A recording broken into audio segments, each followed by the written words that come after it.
Good day everyone, this is Engineer Jom Digia and welcome back to my channel.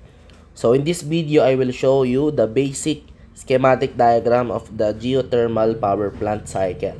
So at first, yung geothermal na word comes from the words earth.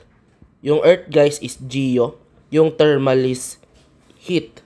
So meaning to say, kumukuha tayo ng init sa ilalim ng lupa ng earth. The process of geothermal power plant, so the step-by-step process, nandito yan guys sa HPSP natin. Ang ibig sabihin ng HPSP, constant enthalpy, constant pressure, constant entropy, and constant pressure. So magsisimula ang lahat guys dito sa ating well. Yung well sa Tagalog ay balon. Dito yung ating reservoir ng init at tubig, na nanggagaling sa lupa ng earth. So, kita nyo sa point 1, dyan ang ating reservoir. And papunta sa point 2, dadalo yung ating mass total. From point 2, pupunta sa point 3, mag-occur yung process na isenthalpic or constant enthalpy. So, papunta sa point 3, then dadaloy siya guys sa ating tinatawag na Flasher Separator Collector or FSC. Dito sa FSC natin, sineseparate yung steam sa water or moisture tsaka sa sediments na present doon sa ating steam water mixture. Okay? So, dito sa paakyat, makikita nyo sa paakyat ng Flasher Separator Collector sa exit niya, nandyan yung ating mass of steam. Yun yung na-extract mo doon sa loob ng FSC. Yung mass ng steam na yun guys, dadaloy sa point 4. On the other hand, yung mass ng water na makikita nyo sa baba ng FSC, yan yung na-extract naman na moisture doon sa ating Flasher Separator Collector. Yan yung point 7 pabalik sa lupa. Okay? So, balik tayo doon sa point 4. So, doon sa point 4, saturated vapor yon. Yun yung steam na nakuha mo sa FSC. Yung mass ng steam na yan. Point 4 to 5, nandyan yung process ng ating constant entropy. Kasi dyan yung steam natin, ida-drive niya yung blade ng turbine mo.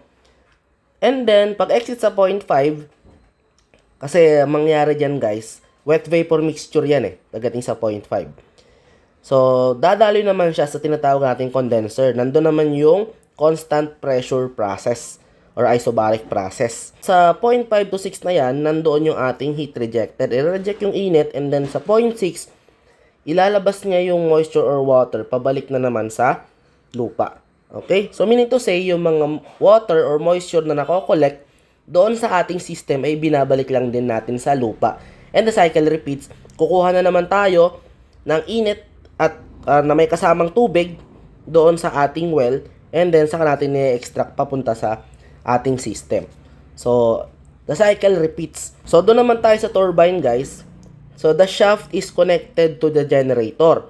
So, sa turbine, guys, ma-generate natin yung work ng turbine. Yung work ng turbine na yon is magkakaroon pa siya ng counterpart, na work, which is yung brake work. Yung brake work na yun, yung magpapaandar sa generator. Which is generator, magpo-produce ng kuryente. Okay? Electrical power, yung P sub E natin dyan.